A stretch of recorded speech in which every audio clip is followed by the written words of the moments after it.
So here's the thing about fitness advice on the internet. Most of it is designed to make you feel like you're a failure. If you're a busy parent or professional who knows what to do, but keeps falling off, restarts every few weeks, I've helped people all over the world fix this. So this isn't theory, I've lived it myself. This is part one of a mini series I like to call Fitness That Actually Fits, where we strip away all the nonsense in the fitness industry and give you the advice that actually works and fits your real life. Now, if you don't know who I am, my name is Joshua Da Costa. I've been an online PT for over a decade. I started out as an actor in the West End, helping people get into photo shoot shape. Now, fast forward 10 years, I'm a dad, a husband-to-be, I'm a Chelsea fan who likes watching football on the telly, and I'm just an ordinary guy who does school runs and have family meals. The biggest difference in me now is that I train for life, not just my physique. And today we're going to be talking about the biggest lie in fitness. And I'm actually going to prove it using science. If a fitness coach is telling you that you need to train 5 hours a day, 4 hours, 3 hours, even 2 hours, they're lying to you. You open up Instagram and what do you see? You see people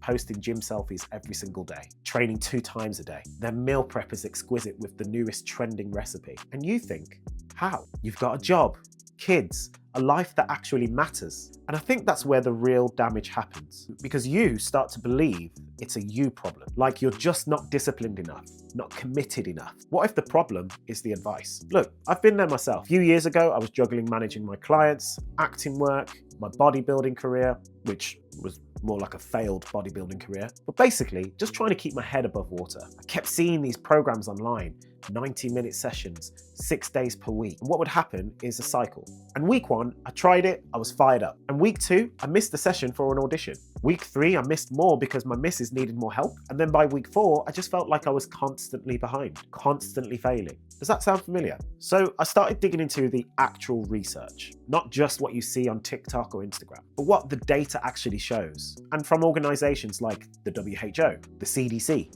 the American College of Sports Medicine, they all agree. For substantial health benefits, 150 to 300 minutes of moderate activity per week, or 75 to 150 minutes of vigorous activity per week, plus strength training twice a week. So if you were to work this out on the low end, that can be 75 minutes of cardio and 2 45-minute sessions lifting weights. That's 2.5 hours per week, not per day, per week. And here's what changed everything for me. Your body doesn't respond to endless hours in the gym.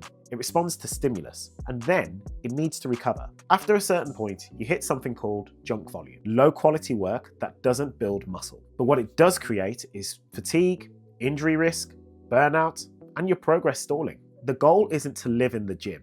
It's to do the work that matters and then go on to live your actual life. Quick thing, if this is resonating with you, be sure to drop this video a like. It genuinely helps more people see this. And if you want more straight talk fitness that actually fits your life, be sure to hit subscribe, because that's what this channel is all about. So, what actually works for busy adults? I call it the ABC system. And it's basically giving yourself permission to have different types of weeks. Plan A is a good week. This is where everything is running smoothly. You've got time, you've got energy. This is how I plan my A-game weeks. I give myself a window of 3 to 5 sessions, 45 minutes to 60 minutes each, and I focus on my typical training split, which is currently an upper-lower, full body push, full body pull, with a bit of cardio in between. I focus on getting stronger over time using progressive overload, and then I just focus on meal prep and getting my steps in. By the way, walking is honestly one of the most underrated things that you can do. Plan B, busy week. This is where work piles up, kids have got a million things to do, and this isn't just your typical week where you try to do plan A and fail. You shift gears. For example, my son is going to be off school a lot more. Instead of focusing on 4 to 5 sessions, I would focus on 2 to 3 quality sessions at a minimum.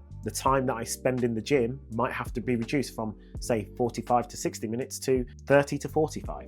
Instead of having a split like upper, lower, push, pull, I might trade it for 3 full body workouts. I will focus on maintaining my progress, not pushing my progress. I can still prioritize steps, I can still focus on my meals, and I can still manage to be productive.